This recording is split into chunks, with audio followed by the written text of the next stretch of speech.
when you saw that tweet today, what did you think of when you saw that tweet today? Look, Lamar's dug in. He's dug in, and I understand it.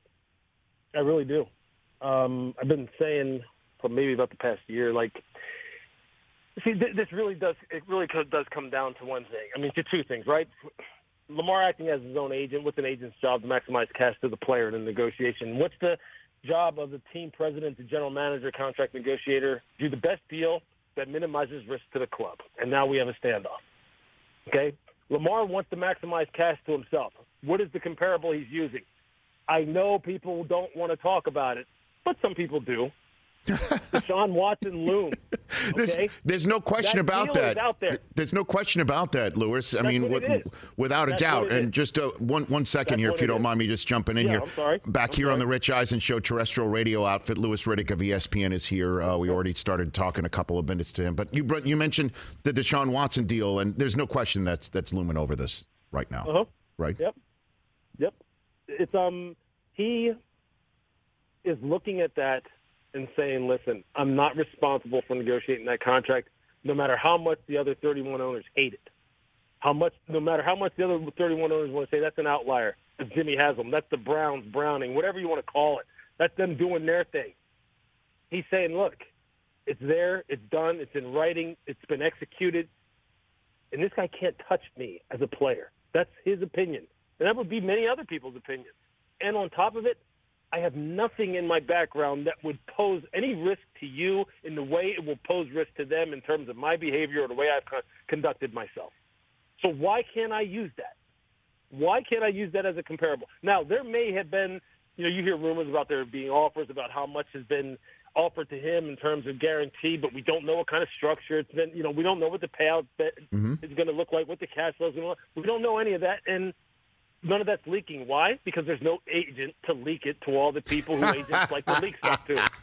Okay? And we know that because that's how the business works. Agents tell insiders stuff. Insiders tell us stuff. That's how we feel like we're on the inside. That's the way the business works. And so we don't know.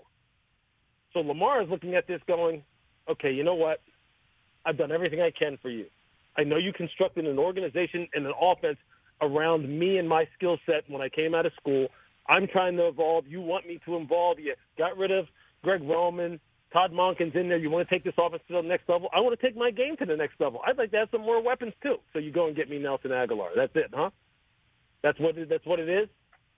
That's where we're at now? Now, there's going to be some people who go, Lamar's not that good of a passer. I don't care what you put around him. I don't care how you construct the offense. That's he crazy. Is what he is. He's a running back playing quarterback. All that BS that you hear out there, right? Right, exactly.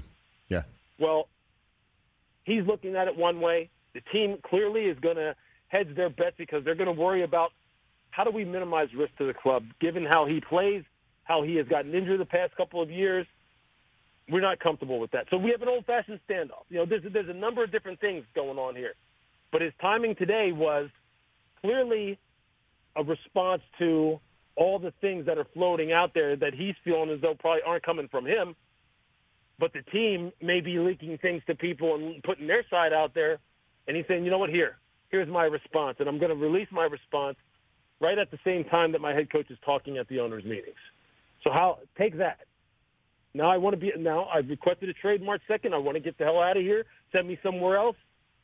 This is going to get hotter and hotter and hotter as the summer moves on. Because if you listen to the people who know Lamar the best, Rich, they say he's a man of principle.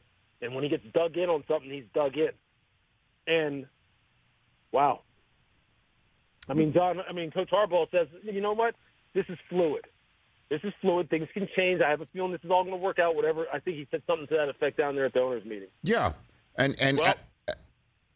All I can say to that is, for everything that you just said, Lewis, is that this kind of be like a chicken and the egg situation in terms of building a roster. If he's saying all you're getting me is Nelson Aguilar, huh? And the answer could be like, why would Odell go there if Lamar's not there? That's a perfect example. Why would DeAndre Hopkins try and maneuver his impending trade to Baltimore if Lamar's not there?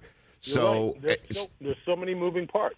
Right, and so I don't know how that will improve the situation. The only thing that that can improve, if you will, the situation for him is if another team feels that Eric DeCosta no longer has the leverage because Lamar has now made it public. He has no intention of returning there.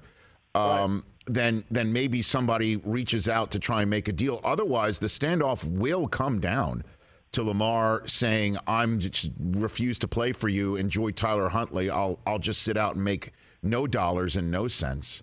And that's it. That's the way it's going to come down to it. Is the way I see it. Right? Yeah, no, you're right. You're right. We're going to see how principled he is and how dug in he's in. I wouldn't bet against him. I wouldn't bet against his desire to prove his point and to stand firm and stand on his ground. And I had a feeling last year that it was going to come down to this simply because of that contract, simply because of what Deshaun got.